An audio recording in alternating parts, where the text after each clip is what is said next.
Hello friends, welcome back to Lipsa lifestyle. बहुत दिन पर आज वीडियो करुच्ची पुणी थरे। तो आज आम जाऊँ महाप्रभु जगन्नाथंकर विश्व प्रसिद्ध रथ यात्रा देखापी।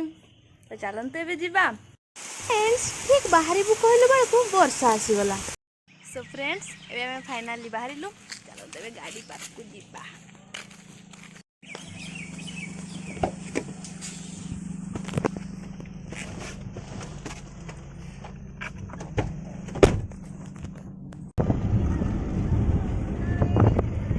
फ्रेंड्स फाइनाली एबे आमे रायरंगपुर गोलई पाखरे पहुँची गले।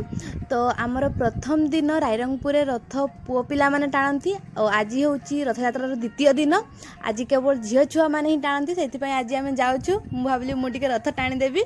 तो आपण मैंने तो देखिपे दूर रथ देखागला। तो ये तो ट्रैफिक अच्छी देखिपे आपण मैंने। तो आमको ये सीधा रास्तार छाड़बे आमको एपटू बुलिकी जावाई पड़ो। तो चलते जा।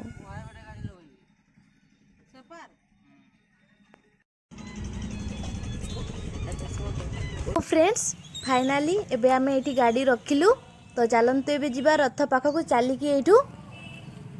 फ्रेंड्स रथ पाखरे तो एबे आमे पहुँची जाइछे। आपण मान तो देखि पारुथिबे केते भीड़ होईची, केते दूररु दूररु भक्त माने भगवान को देखिबा पई आछंती आ रथ टणा को वेट करछंती। तो एबे ही रथ टणा हेबो। तो चलंतु समस्त मिसिकी प्रभु श्री जगन्नाथंकर रथ टणा देखिबा।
आज तार मनर कथा जो कहूँ निजर लोक आसी बड़ मालिक आम घर मालिक प्रभु एवं साथी बड़ भाई साथी को सांत्वना प्रदान करुच्ची।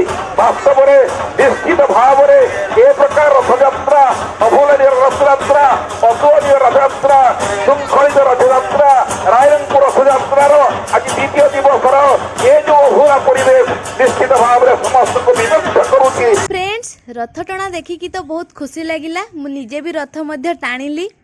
भगवान भक्ति रे सब भक्त झूमी गले। बहुत खुशी लगिला किंतु फेस पूरा चेंज हो जाइए। तो फ्रेंड आपण मानकु आम सहरर आम रायरंगपुर रथ टणा केमती लगिला कमेंट रे निश्चित जनइबे। वीडियोटी भल लागितले लाइक शेयर सब्सक्राइब करने को भूलिबेनी। रहूची बाय बाय।